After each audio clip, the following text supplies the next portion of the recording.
Don't ever let somebody tell you you can't do something. Not even me. All right?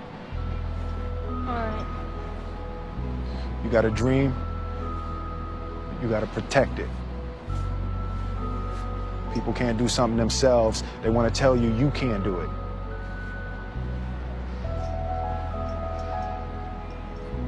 You want something, go get it. Period. Welcome, ladies and gentlemen, to another episode of the Underground Filmmakers Podcast. I'm your co-host, Cole Johnson. And I'm your other co-host, Ethan Winslet. So yeah, today we are going to be putting in Mark Duplass's 2015 South by Southwest talk that he gave.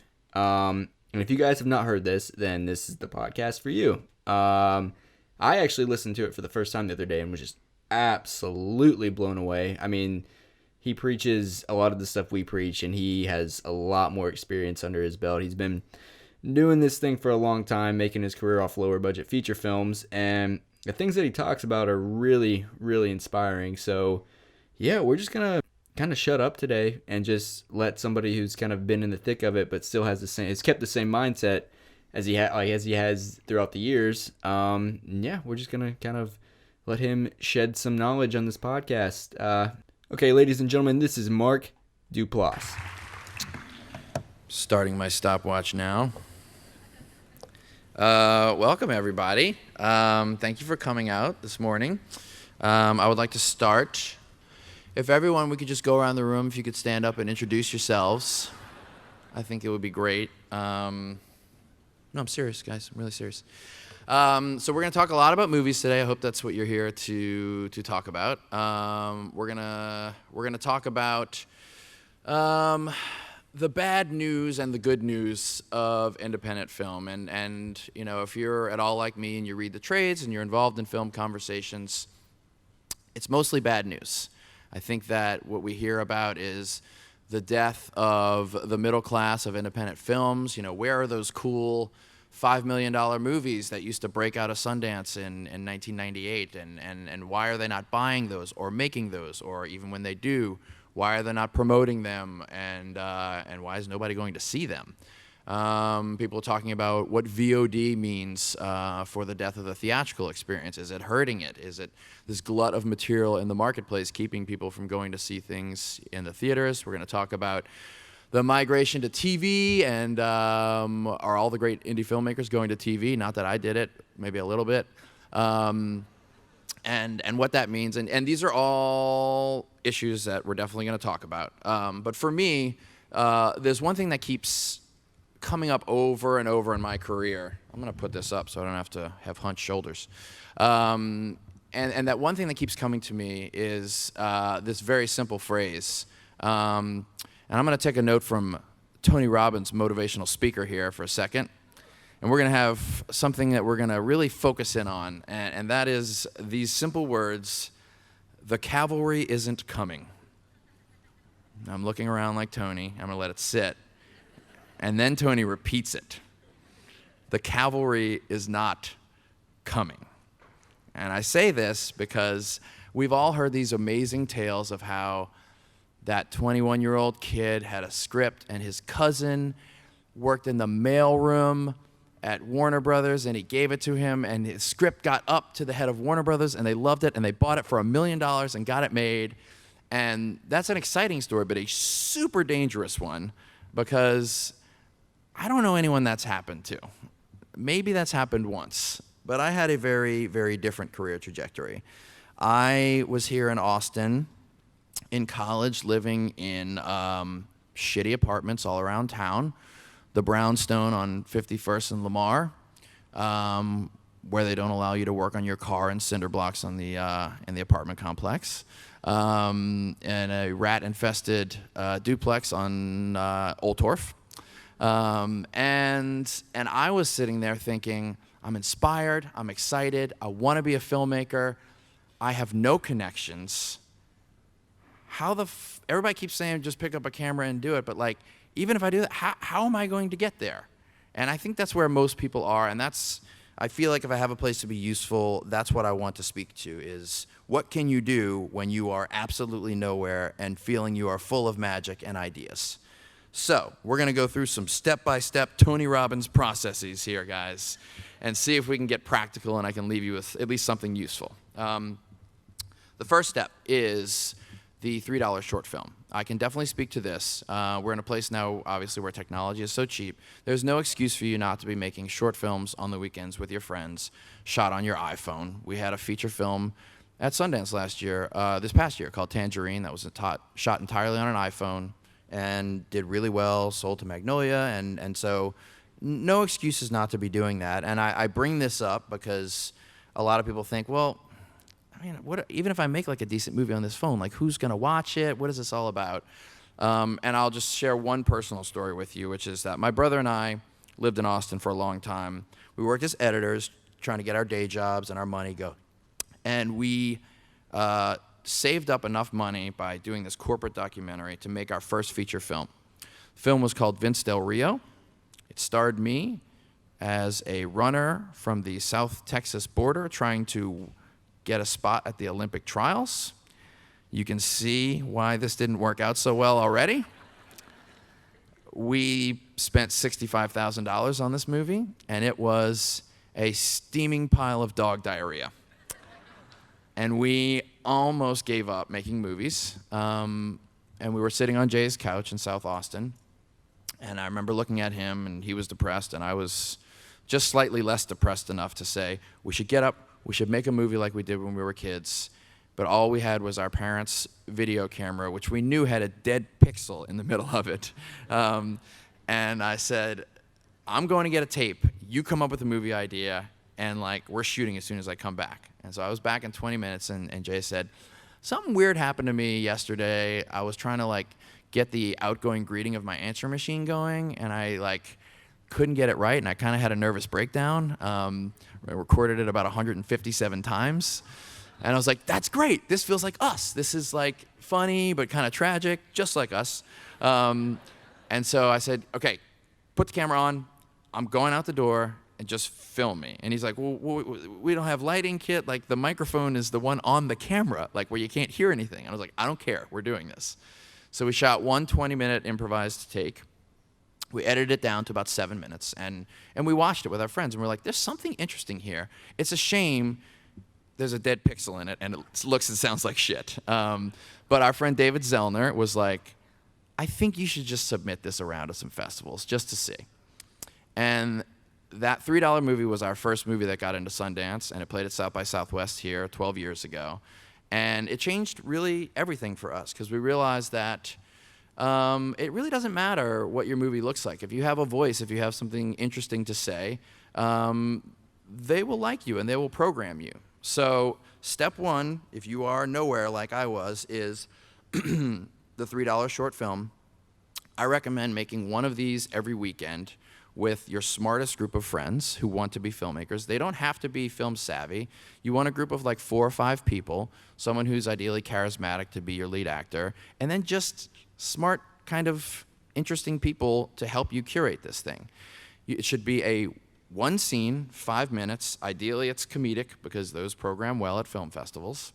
And short films also program well, like shorts. That's really key. And your first ones are gonna suck. Mine did. I mean, I don't know, maybe you'll make a great one. There's some people that do that. I hate those people. But there'll be like a little nugget when you show your friends, and they'll be like, this is 4 minutes and 58 seconds of garbage, but that little giggle you guys had right there was interesting. So then you expand on that. You cut everything else out. You start honing in on it. And somewhere you're gonna discover that you have something unique to offer, and it usually lies in those weird conversations you are having with your friends, your loved ones, your siblings, between like midnight and 3 in the morning when everybody's loopy and or drunk or stoned, and you are laughing uncontrollably because you share this unique sense of humor about something that one of your friends did or you did.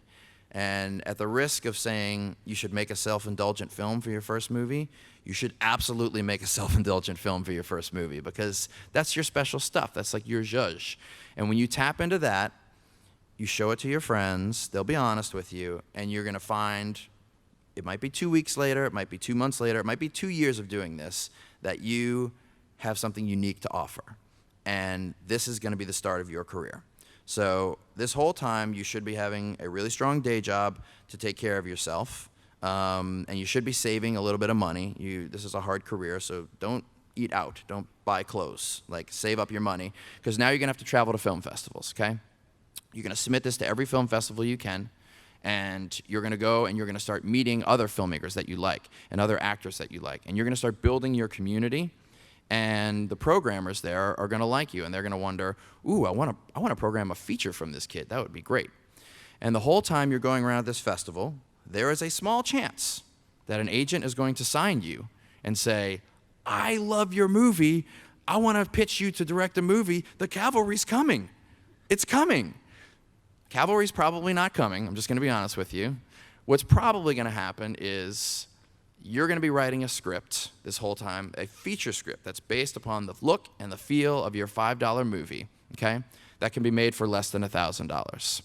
And this is going to be the next step in your career, okay? The way you're going to do this is you're going to go into temp work. This is brutal. These next 2 years are going to suck, okay?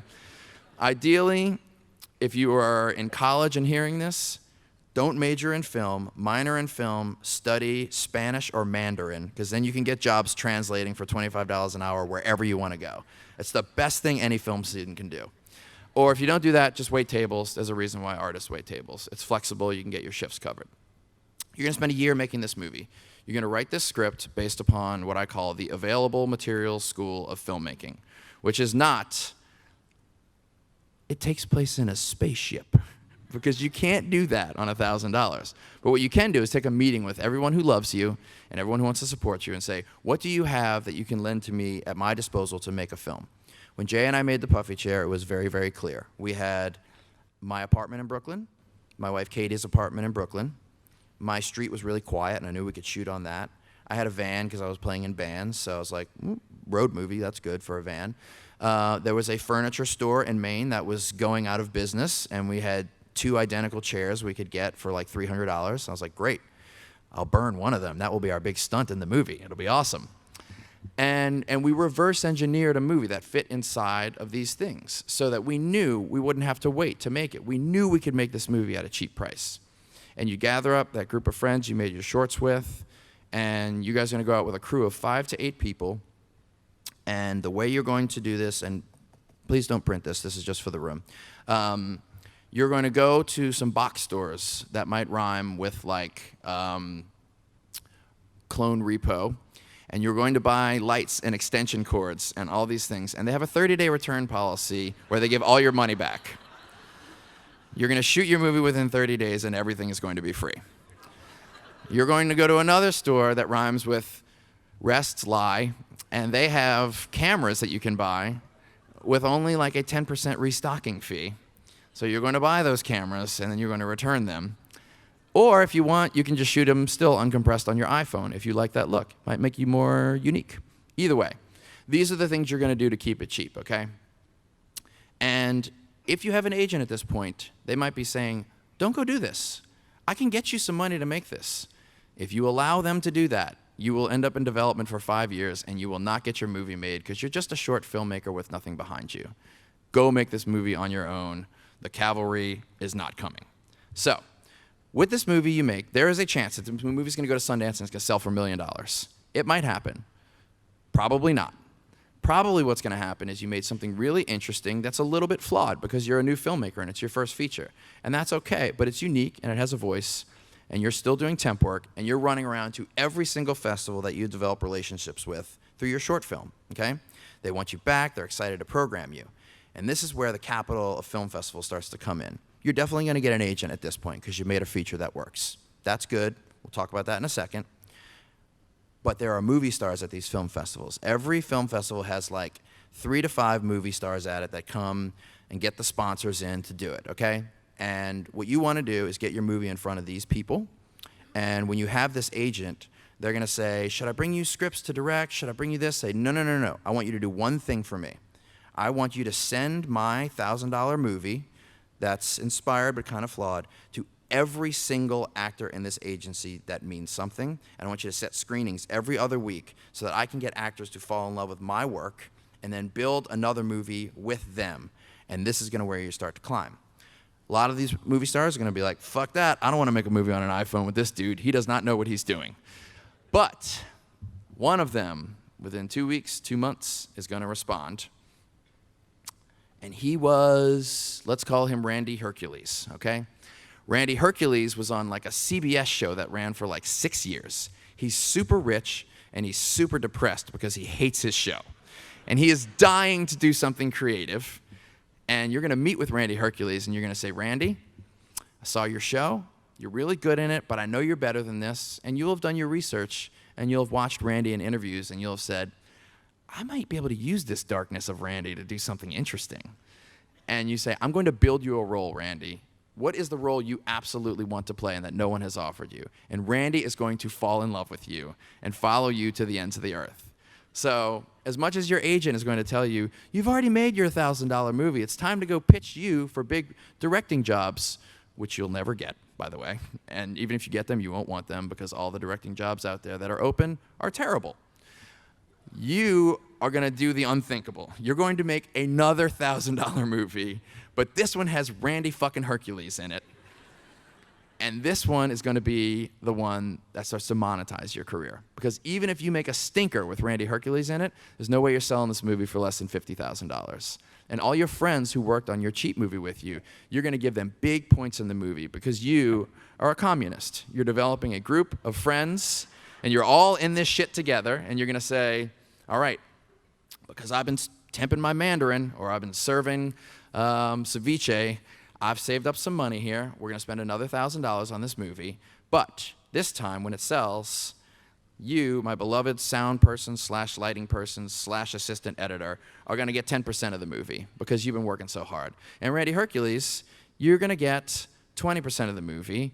And then you go to Randy and say, you're so rich, would you just give me those points back and give it to some of the crew? And he'll do it because he's in love with you and he's rich and sad. And you get to share all of this. And you make this movie, and it's going to be a little better than your last movie because you learned something from your mistakes. And you dug in on Randy Hercules, and you found something great. And this time, rather than be at those B-tier festivals, you're probably going to land at a high B or a low A-tier festival. You might go to Sundance and sell it for $1 million. It might happen. Probably not going to happen. It's just the way it is. But that's okay. Because now you have a movie that has extreme value on VOD because of Randy Hercules' 6 years on his CBS show. And this is where I say, God bless VOD. This is a great thing for independent film. Please, please do not reject VOD. Please do not be afraid of it. Please do not be attached to your early movies playing in movie theaters. It's very important that you don't blow all your money promoting in a theater that's going to lose that money and you will have no more money to make movies. It's important that you own this Randy Hercules movie. Someone's going to buy it from you. Let them put it out on VOD and a place like Netflix or HBO, and you will probably make anywhere from $50,000 to $500,000 on this movie by the very presence of Randy Hercules and that the movie doesn't suck. That's just an empirical value for that movie, okay? And this is great. You got some money. Your friends have some money, you're sharing in things, and more importantly, the industry is starting to take notice of you. You've definitely got your agent beating down your door now saying, okay, remember last time when I said the Calvary was coming? I was wrong that time, but this time, the Calvary is really fucking coming. I can take you out and I can get you directing jobs, I can get you rewrite jobs. You just gotta go take a bunch of general meetings. And if you do that, you will take meetings for a year and nothing will happen. And I'm telling you this from experience. It is very hard to turn this down because it's so tempting. But this is where you want to make your move into TV. Because as the death of the middle class of film has happened, it has been rebirthed in television. The way you used to make really awesome $5 million movies that didn't have movie stars in them and had great, cool original content, that's happening in cable TV right now. And that's where you want to go. And if you have made a good $1,000 movie with Randy Hercules, you're going to sell a pitch. Hands down, okay? And you'll make some money off of that, which is really good. So, you're going to be thinking, oh my God, this is incredible. I'm going to become the next big showrunner. I sold this pitch. They're excited about it. You might get to make that show. Probably not, because that's just the way it is. It's probably going to get put into turnaround. But you made some money, which is good. And you learned something, and you said, they don't want to make this because it costs $2 million an episode for them to make it, and they don't want to risk that much. But using my principles of indie filmmaking, I could probably take Randy Hercules or one of Randy Hercules' friends who now likes me because they've seen the movie and they want to be like Randy Hercules in a little project. And I could probably make some episodes of a TV show independently and license them back to these companies at like a quarter or a fifth of the price. And I would own everything, and I would almost be like a TV studio. So you're going to take out Randy Hercules and his friend, Dingleberry Jones. And Randy and Dingleberry are going to play in a small two-hander that's shot mostly in apartments, just like you did your first micro-budget movie. And you're going to make 2 episodes and outline the rest. And I guarantee you will sell that show to a young and hungry place that wants TV content from a vetted, cool, independent filmmaker like yourself. And now you're going to start to make some actual money. And all your friends around you who've been working for years are going to be like, you're the first one of us to make some money. This is exciting. I have an idea. I want to make my first $1,000 movie with Randy Hercules. And you're going to be like, this is great. I have some money now. And you're going to have the opportunity to do what you didn't get for yourself, is to raise some people up and throw $1,000 at them and say, go for it. If you shit the bed, I don't care. It's a write-off. If you win, I want like 15% of your profits, but take 85% of it and share it with your crew because you guys are doing all the work because you're a communist, and this is good. Communism's good here, guys. And so now you're like kind of at this like weird crossroads in your life where you're thinking, okay, made these short films, made these 2 micro-budget features, one with Randy, got my TV show going, I'm making money, I'm not rich, I'm sustainable, I'm helping my friends, and your agent's going to call you and say, I know the first time I called you, I said the cavalry was coming, I was wrong. And the second time I said the cavalry was coming, and I was wrong. But this time, the cavalry is fucking beating down your door. And she's kind of right. Because you are of value now, and you do have a chance to let the cavalry in. Good chance you'll open it up, and they aren't there anyway.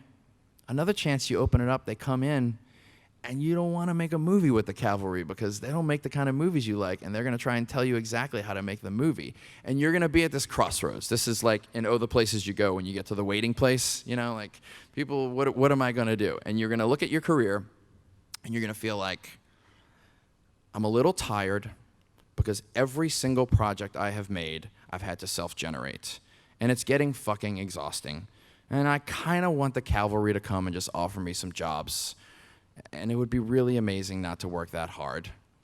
And this is the really, really hard truth. And the truth is, still, when you're at this place, when I am at this place I am at, the cavalry is not coming. It sucks. But this is where the good news starts to come in, okay? Because you're going to look back at your career and say, okay, I made critically acclaimed short films and ran around and made some friends at a festival. I made 2 micro-budget features, one with Randy Hercules. I got a TV show licensed with Randy and Dingleberry. I'm making some money. I'm producing films for my friends.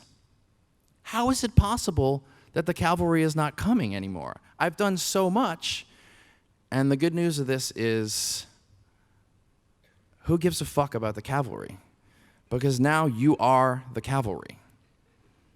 I'm going to Tony Robbins you for a second. You are the cavalry, and you do not need them. You have a group of friends who you support and has your support, and in the peaks and valleys of our career, as they get more successful and you start to burn out and make a shitty movie, they will lift you up because you lifted them up. And when you're up and they're down, you will lift them up. And this will equalize you and not only sustain you through your career, but sustain you with people you like being around. You have a bevy of work behind you, and not one of those pieces of art are you embarrassed to show your children later on because you made them exactly the way you wanted to make them. And while they didn't make a ton of money for you, you can look your kids in the eye and say, yeah, I'm proud of this. I made this. And most importantly, you're now in a corner of the sandbox that is completely your own. You have all the skills to make exactly the kind of things you want to make. You have enough money to put them in production in a micro-budget way. Admittedly, it's a bit of a limit. And no one can stop you from doing exactly what you want to do. So this, to me, is only my experience, but I wanted to share this with you because I feel that if you can accept that the cavalry won't come and just make yourself into the cavalry, it has your best chance of maintaining success. But more importantly, which we don't talk a lot about in this industry, it gives you a chance to be happy. That's all I have to say.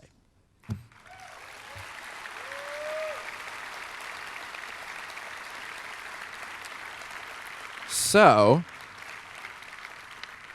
that being said, I know I made a lot of grandiose statements, and I know there's some specifics left out.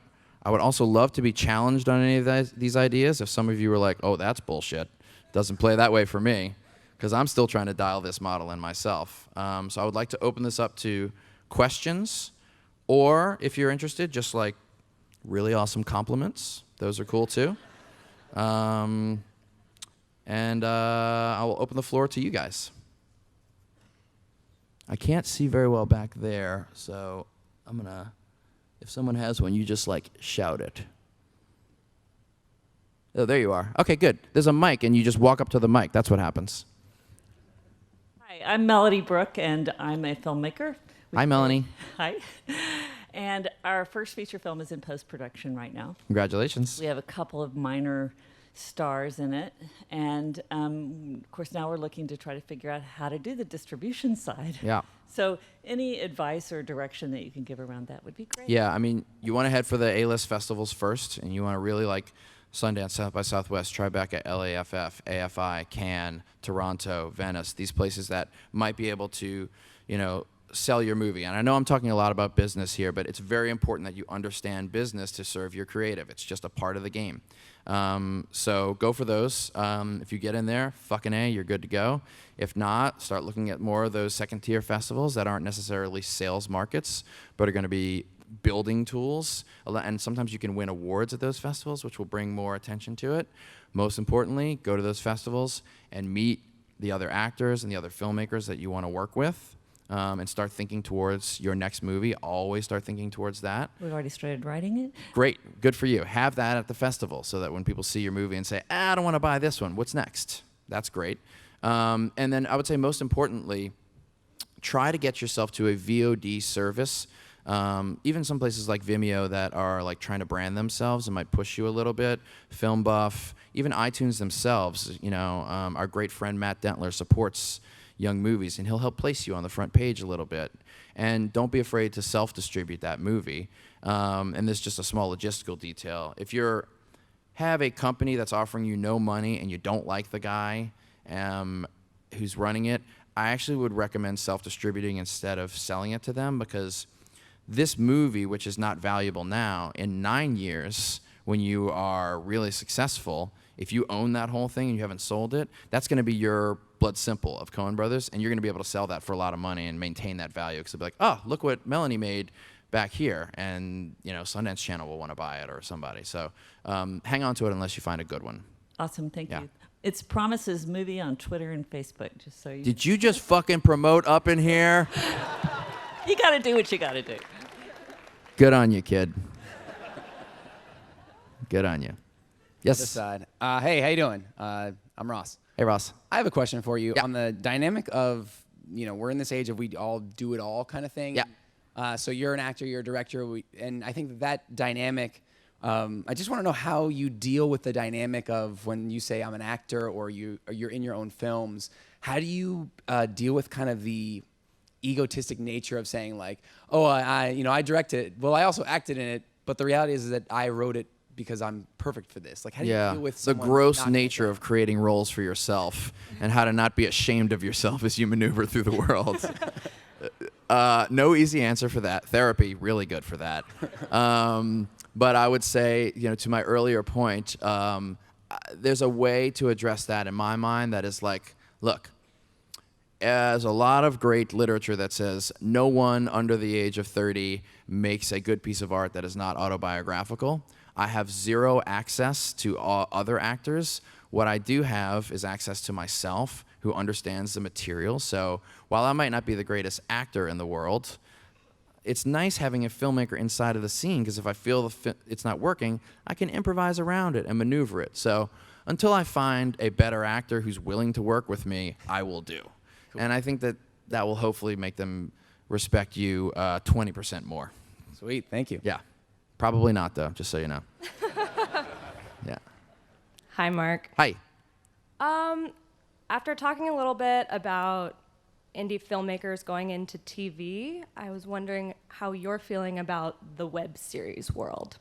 I have a little experience in the web series world. I made a series called Wedlock independently, and we took that out and sold it. And between you and me, it was definitely like we made our money back and like a little bit more, but it wasn't like a windfall financially.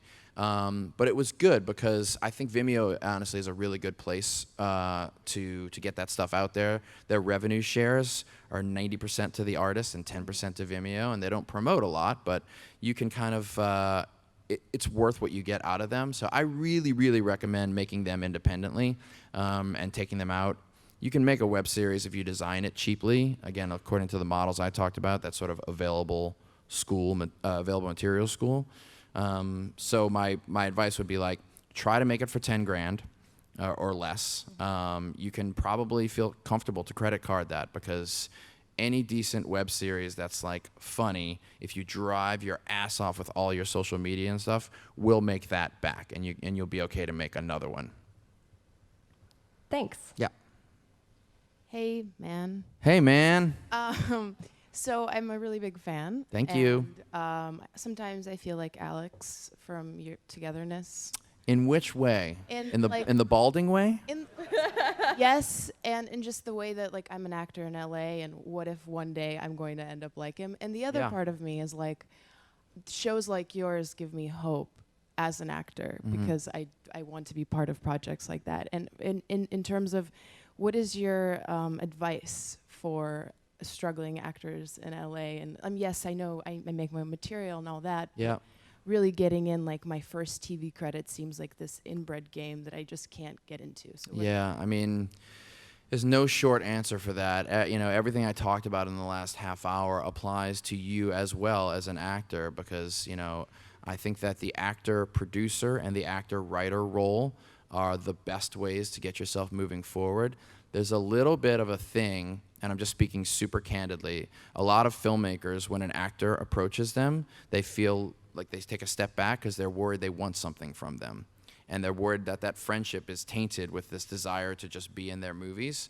But if you have acted in a movie that you wrote and produced, a 5-minute short, and you're at the film festival circuit, then you are one with the filmmakers, and you are not coming to them for a job. And you guys will be buddies together, and you'll go to that free party with a beer, and you'll stay up late, and you'll tell this really funny story about the time you got in the car accident and accidentally ran off and got arrested for a hit and run. And that filmmaker will hear it, and he'll be like, she's so dynamic and so interesting, I want to work with her.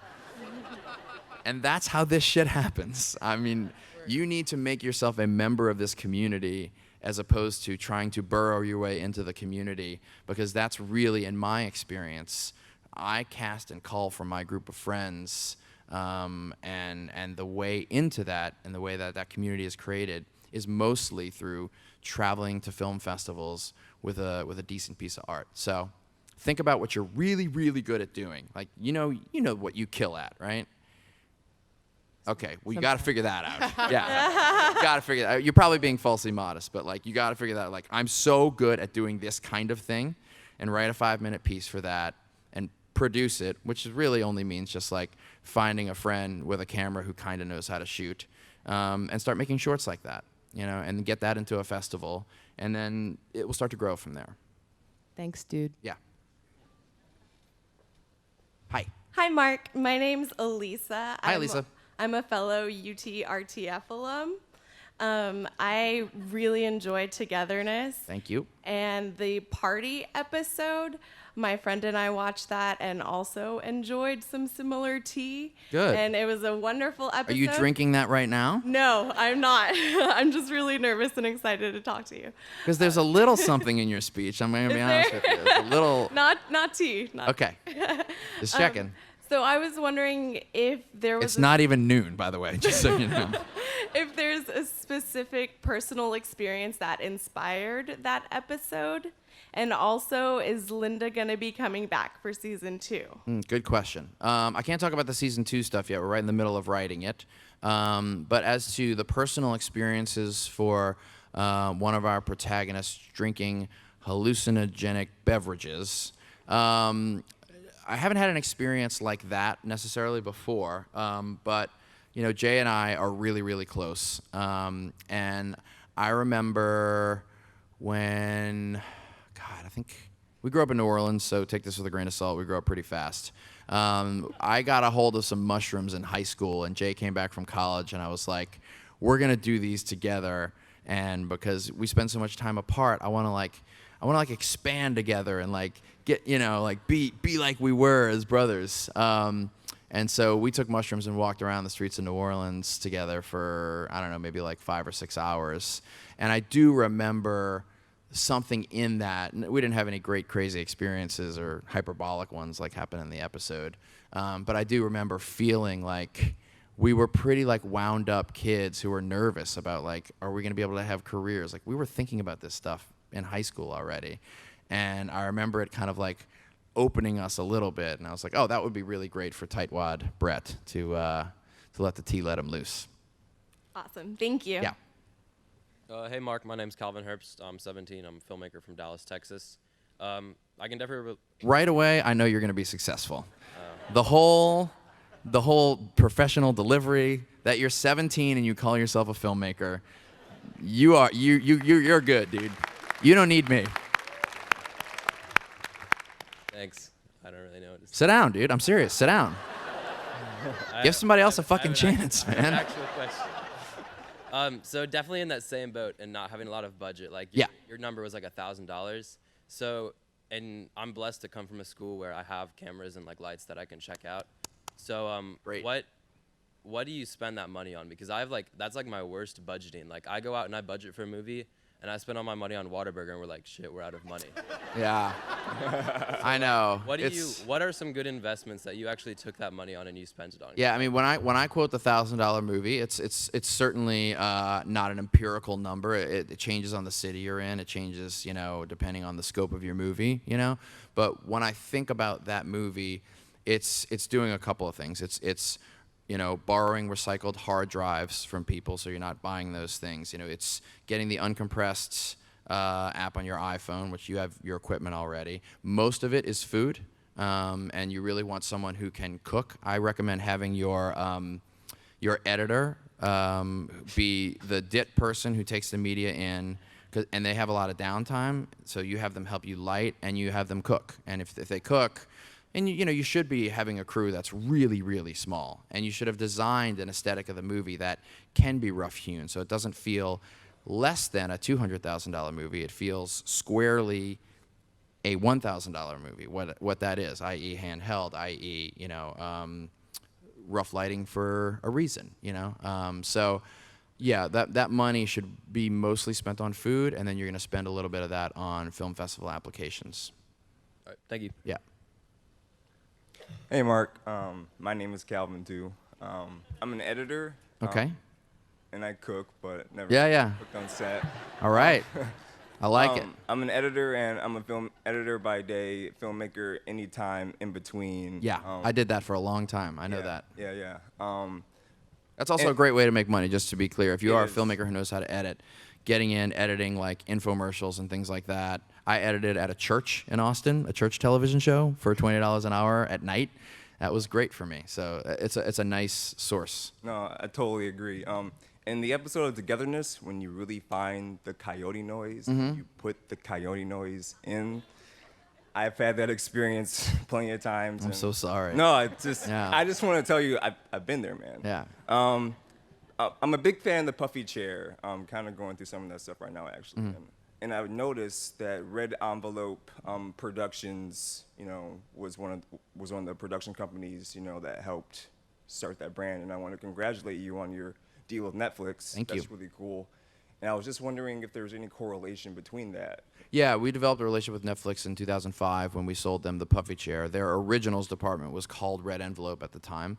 That's just been folded into the Netflix brand since. And Ted Sarandos, who runs that company and is now like a multi-gazillionaire, massive media mogul, is one of us.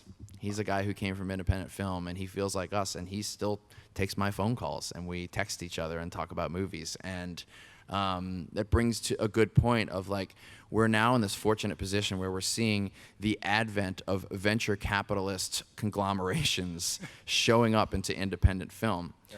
Amazon, Netflix, to a certain degree, HBO.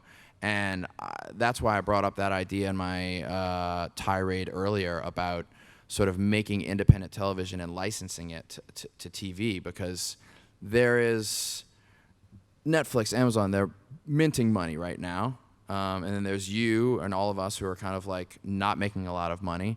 And so there's this wonderful marriage to be had where you make the movie for this, or they buy the movie for half of what they normally buy it for.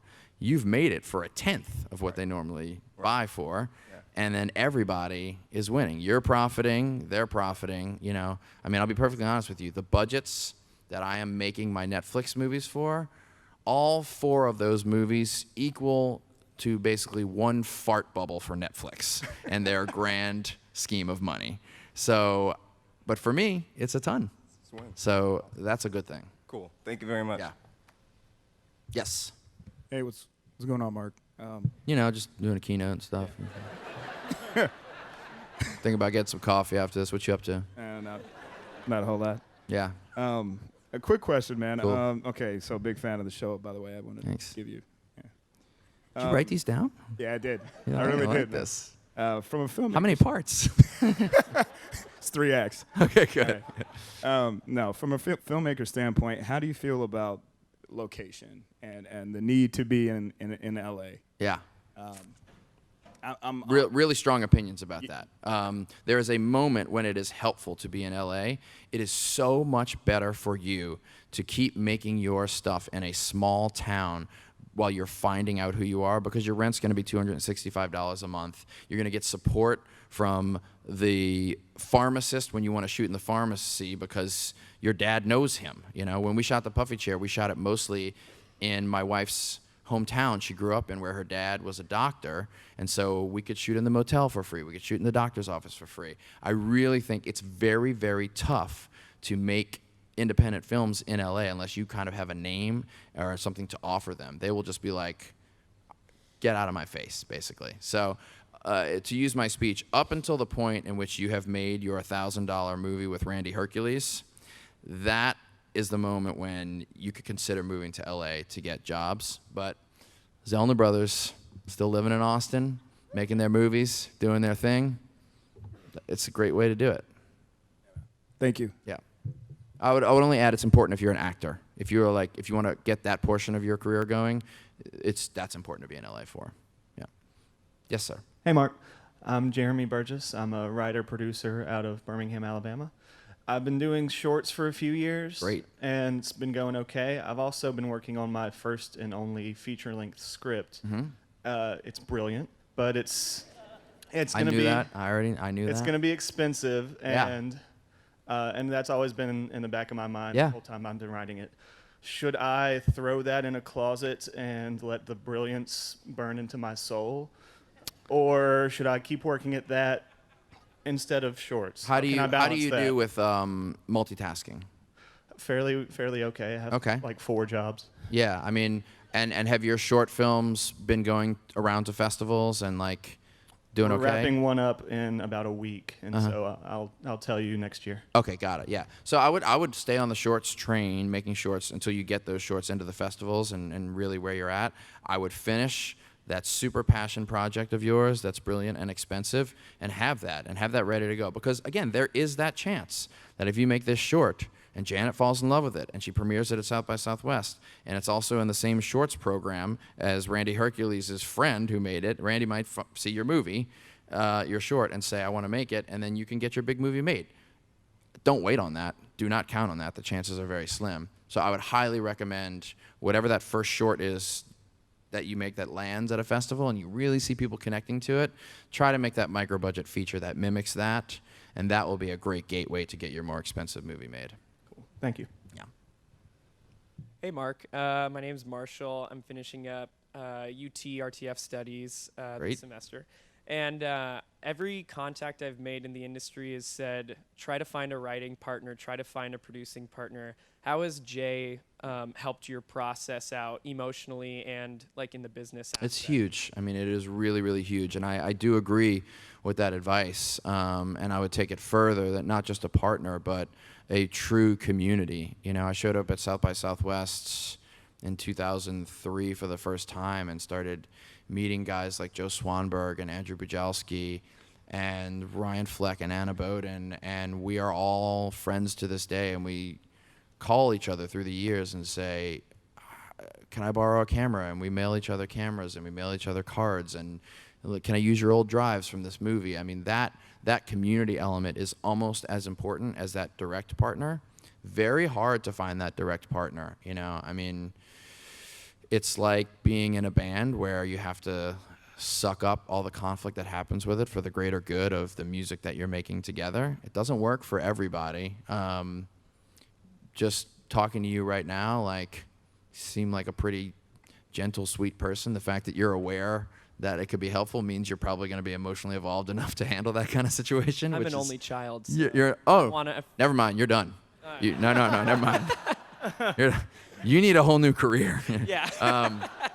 So yeah, really hard to find, but certainly scope it out. You know, I will say that I'm in two positions. I have my main partner with Jay, but Jay and I also have affairs on each other, where like he goes off and makes like Transparent, and he went and acted in this movie, The Manson Family Vacation, that's premiering here tomorrow, and I kind of shepherd a little bit and guide, but like I stay away because he needs to have those other partners, and I do that with like Lynn Shelton and Colin Trevorrow and these other people, and so you can also have one-off creative relationships that work really well too.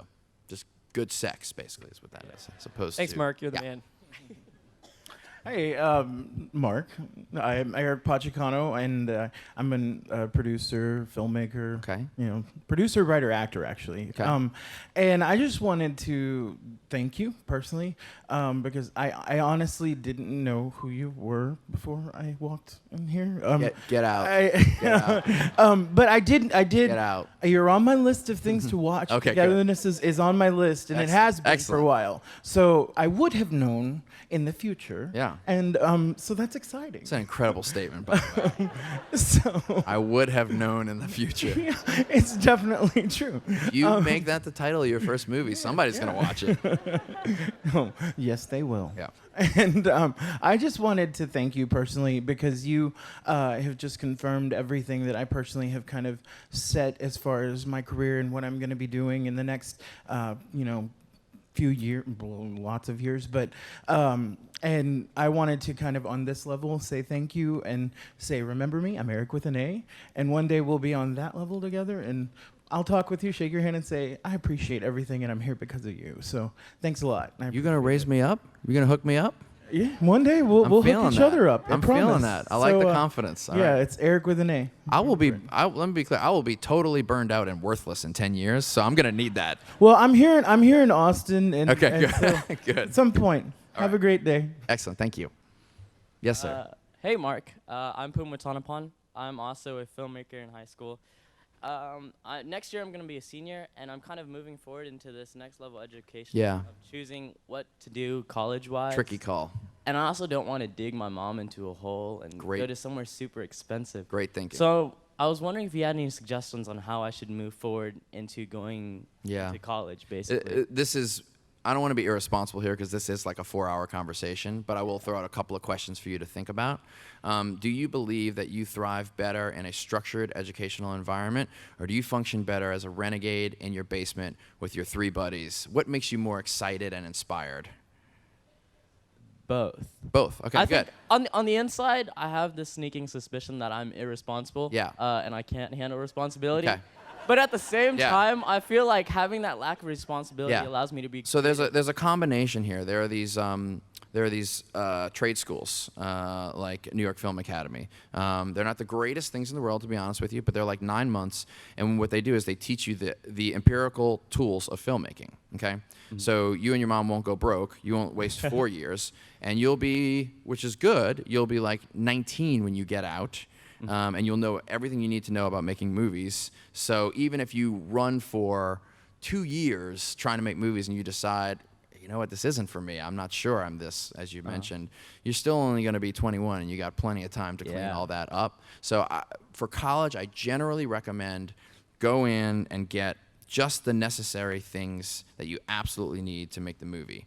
Granted, if you came to me and said, dude, I've already read all the textbooks, I know what the 180-degree axis is of shooting, and I know how to shoot uncompressed on an iPhone, I would be like, 100% do not go to film school. You are ready for this. Okay. Go out and do it. So you're saying like if I already have that experience, which I think I kind of do. Yeah. Just do something I would else. skip it. I would save the money and skip it and think about the money that would have been that and say, Mom, give me 1/10 of that so I can go make my movie, one movie. Yeah. Alrighty. Thanks, Mark. Yeah. Hi, Mark. I'm Stacy. Hi, Stacy. I took a BuzzFeed quiz on which league character are you. And I did not get your character, Pete, but I got Kevin, so I think that we're inherently linked. Absolutely. Bros. Yesterday I saw, I'm not a filmmaker, but I'm a curious individual. Yesterday I saw David Chang speak on Momofuku and what's going on in the future of food, and something he said that I thought was interesting was about how today's chefs, anyone can kind of have all these tools from the internet, and it's sort of hard for a young chef because they're expected to be good right away. And in your perspective for the future of film and future filmmakers, do these tools, would you say, I mean, they seem to have a lot of benefits to becoming a filmmaker early and starting your career much earlier than you were able to do. Right. What do you think about maybe The downside of that is what you're talking Correct, about? Yeah. I mean, I'm a big fan of the cheap technology and the tools, and I would never wish that they were not here. I do agree there are some downsides. One is that we're creating a glut of material in the marketplace, so it's much harder to sift through things. And also that, you know, in 1995, if you put out an independent film that was decent, you were only one of 7 independent films, so everybody would come see it. Now there are thousands. So it makes you less, quote unquote, special in that way. But the major upside of it, which I will trump to the day I die, is that because this stuff is so cheap now, in 1995, a kid from Ohio in the suburbs who was 14 years old couldn't turn a camera on himself and make one of the more explosive movies that we've seen come out of Sundance. And that could happen now with the technology. And so I'm willing to take all the bad stuff for that sort of like juggernaut potential. Awesome. Thank you. Hi.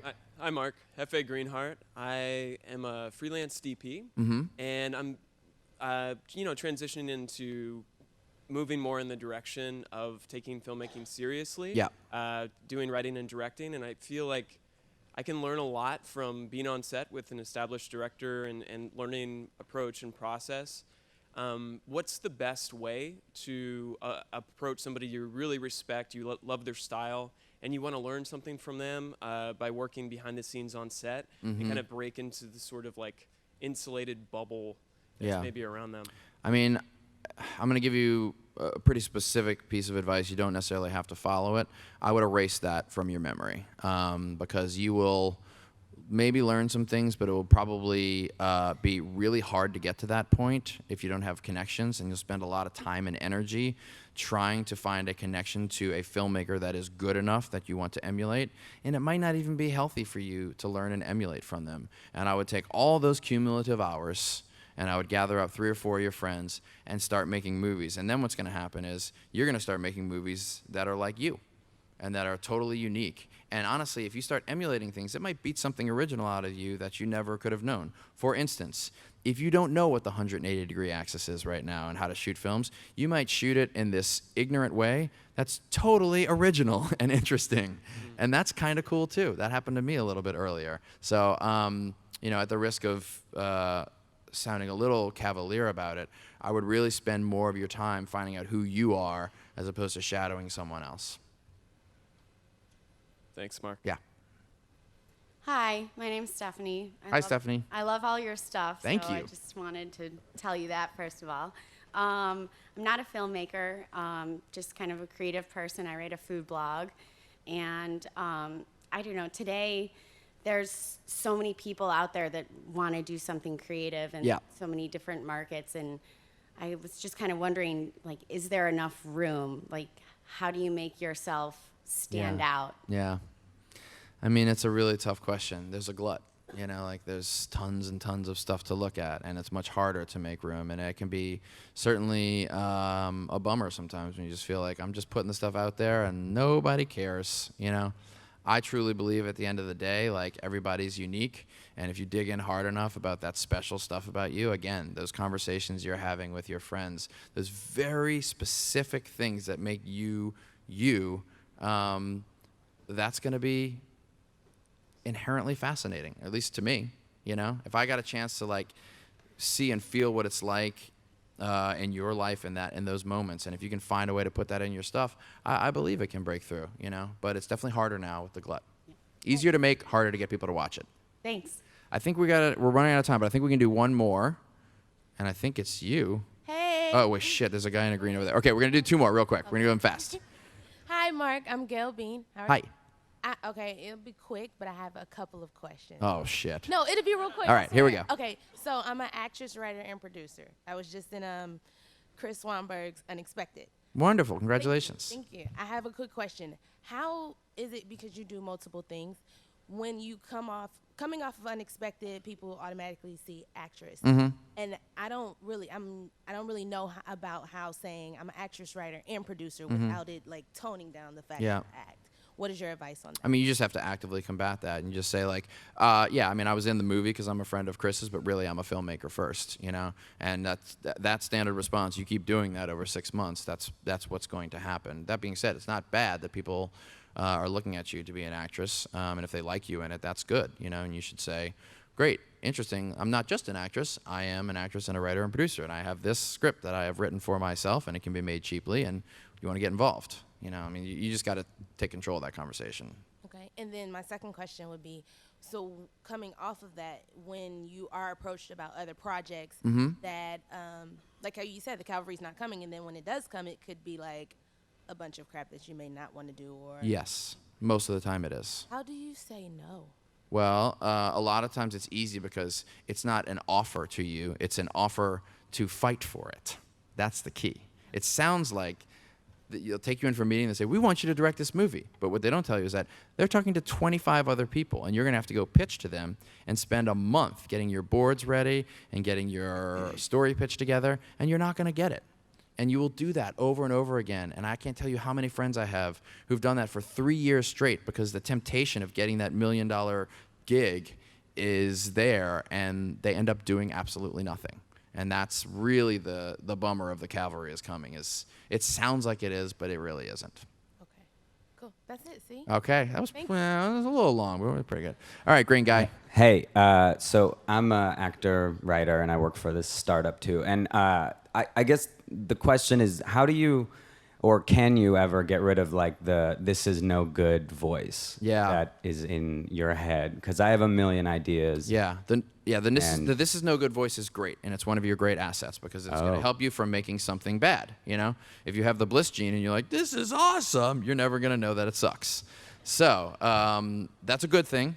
Okay. Accept it, honor it, go to some therapy. You'll work through that. All right. I'm still doing that. A couple of tricks when you're writing. I find it's very bad to write in Final Draft or in a document because you can see what you're writing and you're thinking to yourself, oh God, it's garbage, and you lose all your confidence. So try this trick where you take a little dictaphone or a handheld recorder and you speak out your scripts into it. You can't see the words. Also, you can't turn back. It's linear. And so what you actually have to do is it forces you to just get a vomit draft out. And you accept, because this is a vomit draft, it's going to be stinky. That's fine. No big deal. So your dialogue will all sound the same because you're talking that way. And your scene descriptions will not be eloquent because you talk them out. But you're going to get impeccable pacing because your body knows how to pace a movie because you've sat in front of so many movies. And so then you can click into that other side of your brain, the this is no good brain, and start empirically editing that thing. And that's a nice little trick for me. Also, involving your friends and your peers in every way, shape, and form in the process to take the voice off of you for this is no good and put it onto them and let them help you. You'll stop beating yourself up as much if everyone else is voicing and helping you guide this thing. People don't do that enough. I find a lot of people that get caught up in this auteur bullshit of like, this is my vision and I'm making it my way. And it's just like, no, making a movie is impossible. You need help. You need people you know and love and trust to help you guide this stuff. So a community will really help you with that. Cool. Thank you. Yeah. Thank you guys so much. I'll stop talking now. Well, Cole, I'll be honest with you, I didn't listen to that. No. Well, everyone, we hope that this was a good knowledge bomb for you guys today. You guys better be taking it easy. Catch up on our previous podcast if you have not already. If this is the first you're ever hearing for us, if this is the first you're ever hearing of us, then I'm so happy for you. Just kidding. I'm so sorry. Congratulations. Go check out some of the other stuff that we do. You should check out Diverged in a Bleak Wood, our previous short film that we have created in what was supposed to be about a month. Took a little longer than that, but if you watch it and if you listen to our previous podcast, it'll give a little glimpse into why it took so long. Mm-hmm.